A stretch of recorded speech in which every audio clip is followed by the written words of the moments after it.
Olá! Hoje a gente vai mergulhar, no Salmo 34. É um texto muito rico, né? Que já começa com aquela força toda: bendirei o Senhor em todo o tempo. Sim, o seu louvor estará sempre nos meus lábios. É uma declaração de intenção muito poderosa logo de cara. Exato.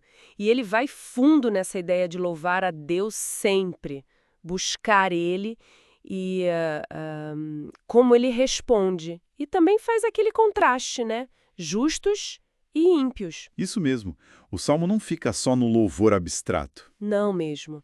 Já nos primeiros versos ele chama para esse louvor constante, mas também para encontrar alegria em Deus, especialmente quem está aflito, né? O verso 2 fala disso. E o 3 convida para exaltar a Deus juntos, tem essa dimensão comunitária. Que é bem legal. Mas olha que interessante, esse louvor todo, ele está ligado a uma experiência bem pessoal. O versículo 4 é chave nisso, eu acho. Qual deles? O do buscar? Esse mesmo. Busquei o Senhor e ele me respondeu, livrou-me de todos os meus temores. Ou seja, a pessoa buscou e Deus agiu. Daí vem a consequência no versículo 5, tipo, os que olham para ele estão radiantes. É uma confiança que aparece no rosto, sabe? Puxa, é verdade. Faz todo sentido. A busca leva à libertação, e isso transparece. E, falando em segurança, eu acho incrível a imagem do versículo 7. Ah, a do anjo. Sim, o anjo do Senhor acampa-se ao redor dos que o temem e os livra. Isso dá uma sensação de proteção muito concreta, né? Quase física. Com certeza, é uma imagem de guarda, de presença constante. E logo depois vem aquele convite que eu adoro. Provem e vejam como o Senhor é bom. Sim, versículo 8. Como é feliz o homem que nele se refugia. É um chamado para experimentar essa bondade, essa segurança. E aí entra o temor do Senhor, né? Versículo 9. Exato. E é importante entender isso, né?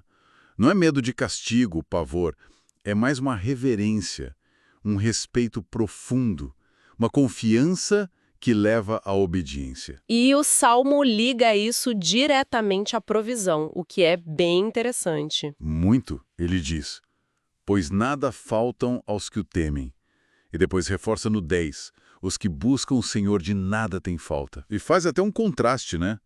Os leões podem passar necessidade.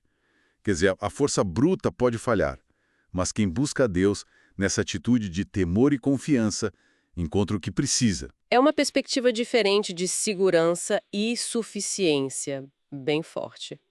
Aí, a partir do versículo 11, parece que o tom muda um pouquinho, né? Muda sim. Fica mais didático, talvez, como ensinamento mesmo. Isso. Venham, meus filhos, ouçam-me. Eu lhes ensinarei o temor do Senhor.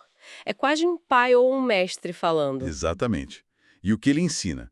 Coisas super práticas para quem quer. Amar a vida e ver dias felizes. Que são? Olha lá.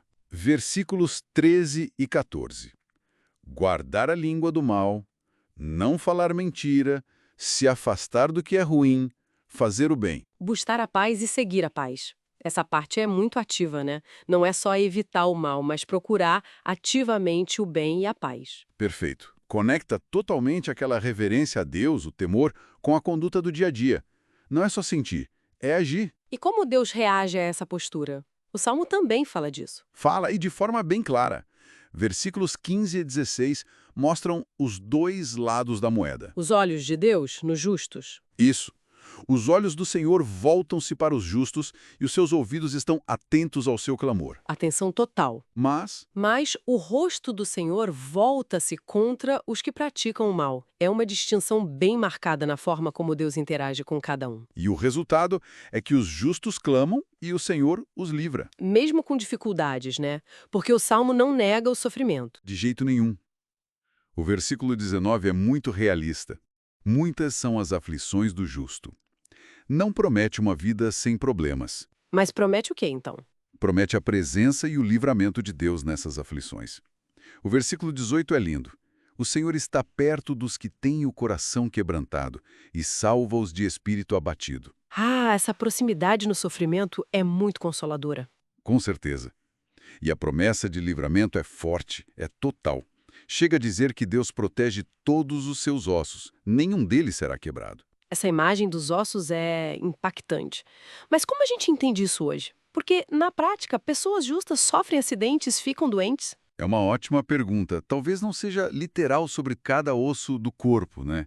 Pode ser uma hipérbole, uma forma de dizer que Deus protege a pessoa por inteiro, que o livramento final é completo, que mesmo passando por tudo, a essência da pessoa, a vida dela no sentido mais profundo, é preservada por Deus.